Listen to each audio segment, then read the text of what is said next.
तुम्हें सुल्तानी रहे बाकी तो फिर क्यों इस्तराब है, मगर क्या है यहूदी की शरारत का जवाब। अकलीम बेतजल्ली या मसीह बेसलीब निस्फ पैगम्बर लेकिन दरवज़दार किताब। That Moses without the light, that Jesus without the cross, no prophet is he yet with him a book he carries. ये अशार हैं लामा इकबाल के, और ये इशारा कर रहे हैं 19वीं सदी के सबसे बड़े फलसफे की तरफ, जिसका नाम है कार्ल मार्क्स। कौन है ये कार्ल मार्क्स? क्या होता है ये कम्युनिज्म? क्या होता है ये सोशलिज्म? क्या होता है ये कैपिटलिज्म? और कौन सा नज़रिया सबसे बेहतर है, कम्युनिज्म या फिर कैपिटलिज्म? आइए जानते हैं आज की इस वीडियो में। 1894 में कार्ल मार्क्स और फ्रेडरिक एंजल्स ने एक किताब लिखी, द कम्युनिस्ट मैनिफेस्टो, जिसमें उन्होंने जो कम्युनिज्म के ख्यालात थे ना उनको ले डाउन किया। अब कम्युनिज्म को समझने से पहले सबसे पहले हमें कार्ल मार्क्स और उनके आसपास के माहौल को समझना पड़ेगा। तो कार्ल मार्क्स जर्मनी में पैदा हुए थे, और वो इस तरह का वक्त था कि जो इंडस्ट्रियल रेवोल्यूशन है ना वो अभी शुरू ही हुई थी। और इसमें मसला ये था कि वर्कर्स पर बहुत ज़्यादा जुल्म होते थे। लेबर सारा दिन काम करते थे, एक्सट्रीम पुअर कंडीशन में काम करते थे, चाइल्ड लेबर बहुत कॉमन था। 10 साल के बच्चे वो फैक्ट्रीज में लगे होते थे, और जितना भी पैसा है वो सारा कुछ चंद लोगों के पास जाता था, और उन बेचारे वर्कर्स को कुछ नहीं मिलता था। तो जो मुआशरा है ना वो 2 क्लासेस में डिवाइड था। एक थी बोर्गेजे क्लास जिसमें एलीट और वेल्थी लोग थे, और दूसरी थी प्रोलेटेरिएट क्लास जिसमें जो थे वर्कर और लेबर क्लास थे।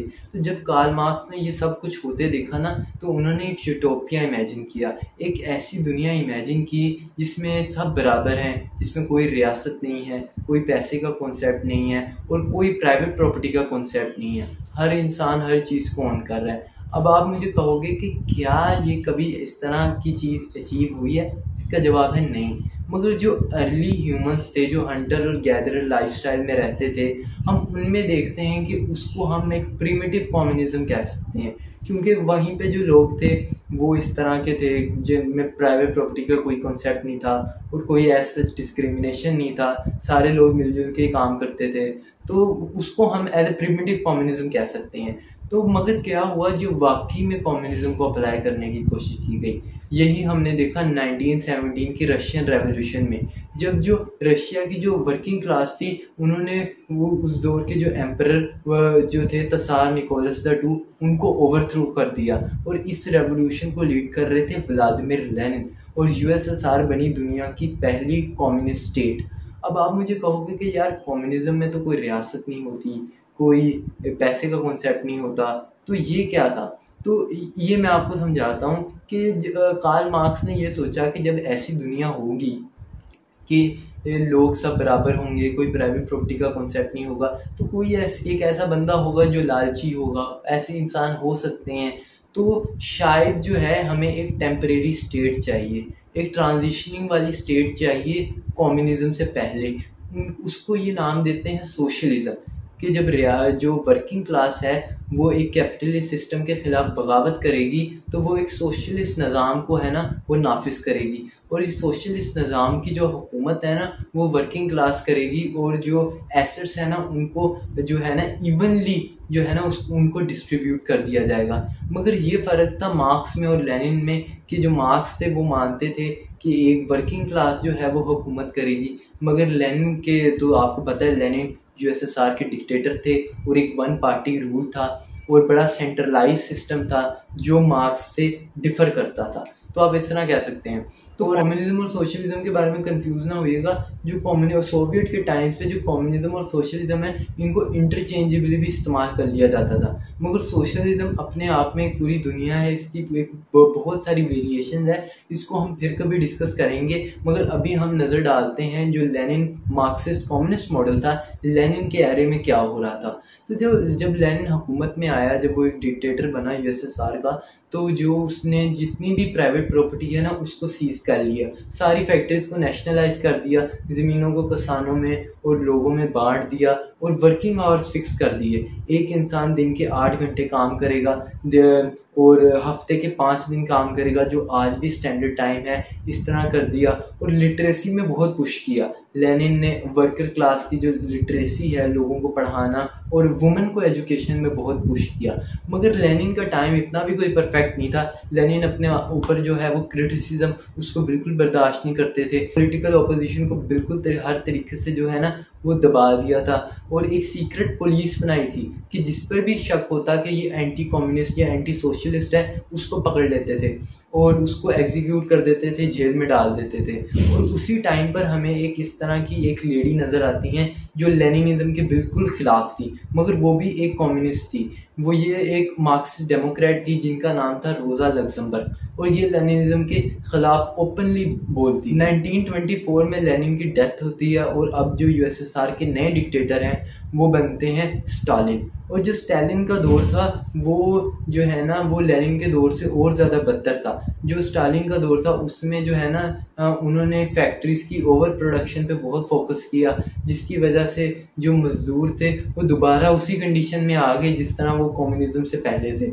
तो कुछ लोग इनकी जो पॉलिसी है स्टेट की उसको स्टेट कैपिटलिज्म भी कहते हैं। तो एक ऐसा यूटोपिया जिसको कार्ल मार्क्स ने इमेजिन किया, जिसकी एक ट्रांजिशनिंग जो स्टेट है वो सोशलिज्म होनी थी, वो और ज़्यादा परमानेंट और ज़्यादा मजबूत होती गई। तो कैपिटलिज्म क्या है और कैपिटलिज्म को इसके मुकाबले में कैपिटलिज्म क्या ऑफर कर रहा है, इसके बारे में जानते हैं। इस तरह हमने कम्युनिस्ट और सोशलिस्ट रिजीम्स में देखा कि जो वो रियासत है वो मीन्स ऑफ प्रोडक्शन को कंट्रोल करती है और कोई प्राइवेट प्रॉपर्टी और इनहेरिटेंस का कोई चक्कर नहीं है। तो कैपिटलिज्म में इसके बिल्कुल उल्टा है। जो कैपिटलिज्म है उसमें कोई भी इंसान जो है ना वो प्राइवेट प्रॉपर्टी को ओन कर सकता है, अपना कोई बिजनेस खड़ा कर सकता है और उससे जितना चाहे वो मिलियंस ऑफ प्रॉफिट बना सकता है। और ये बात ध्यान में रखनी है कि जो रियासत है उसका इसमें कोई कंट्रोल नहीं होगा।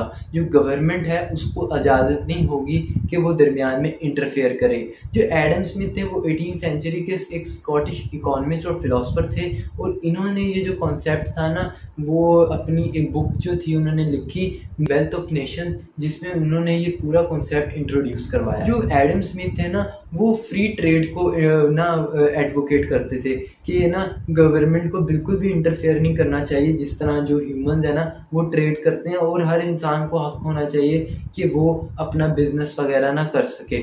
और जब उन्होंने कहा था कि जब इस तरह होगा ना तो एक इनविजिबल हैंड होगा जो पूरी इकोनॉमी को चलाएगा। मिसाल के तौर पर जिस तरह मेरे पास ये एक माउस है, ठीक है। अब इस माउस को जो मार्केट में ना वो बहुत से लोग बना रहे होंगे, बहुत सी कंपनीज होंगी जो माउस को बनाएंगी, मगर बिकेगा वही जिसका माउस ज़्यादा अच्छा होगा। लोग उसी का जो माउस है ना वो ख़रीदेंगे। और इसी तरह जो है ना वो इनोवेशन आएगा, इसी तरह कंपटीशन जो है ना वो बढ़ेगा तो इनोवेशन आएगा, और इसी तरह जो इकॉनमी है वो आगे जाएगी। तो ये था सारा एडम स्मिथ का मुकदमा कि अगर आप इस तरह चलाने दोगे तो एक इनविजिबल हैंड जो है ना वो इकोनॉमी को आगे पुश करेगा, और इसी को कहते हैं फ्री मार्केट कैपिटलिज्म। अब आप ये सोच रहे होंगे कि यार अगर ऐसा है तो फिर कार्ल मार्क्स और एडम स्मिथ के दरमियान तो बहुत बड़ी लड़ाई होगी, ये एक दूसरे से नफरत करते होंगे, मगर ऐसा नहीं था। ये दोनों अलग अलग टाइम में एग्जिस्ट करते थे।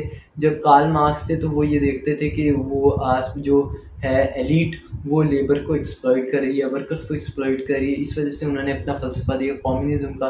और एडम स्मिथ जिन हालात में बड़े हुए थे उनमें वो आसपास देख रहे थे कि जो है ना जो वेल्थ है वो ट्रैप है किंग्स के दरमियान में और जागीरदारों के दरमियान में, और एक आम इंसान की मेहनत को रिवॉर्ड नहीं किया जा रहा।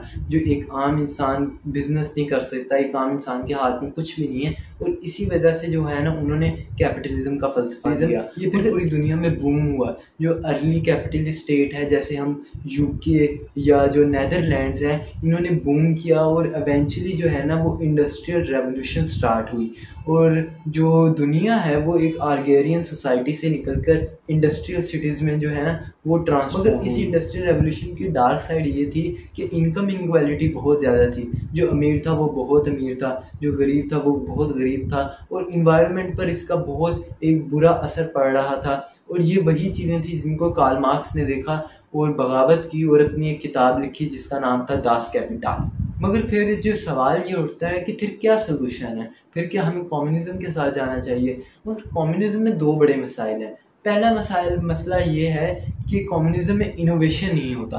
जब जो रियासत है वो सारी फैक्ट्रीज़ को और सारे मीन्स ऑफ प्रोडक्शन को कंट्रोल करती है, तो वो एक ही चीज़ जो है ना वो कंज्यूमर को देती है, क्योंकि वो क्यों इनोवेट करे, वो क्यों जो है ना ज़्यादा अच्छा दे अपने कंज्यूमर को, क्योंकि उसको कोई ज़रूरत ही नहीं, उसका कोई कंपटीशन ही नहीं। कंज्यूमर के पास एक ही कंपनी है जिसको रियासत कंट्रोल कर रही है, तो उसके पास कोई इस तरह का कोई जवाब नहीं है इनोवेट करने का। और फिर ये दूसरा बड़ा मसला आता है, वो होता है डिक्टेटरशिप। जब कम्युनिज्म सोवियत यूनियन के बाद पूरी दुनिया में फैला और उसके बाद वो जिस भी जगह गया उसकी अपनी एक वेरिएशन आई, जैसे चाइना में जब गया माओ जेडोंग के अंडर तो वो माओइज़्म हो गया, और उसके बाद क्यूबा में गया फिडेल कास्ट्रो, वहाँ जो कम्युनिस्ट लीडर थे क्यूबा के।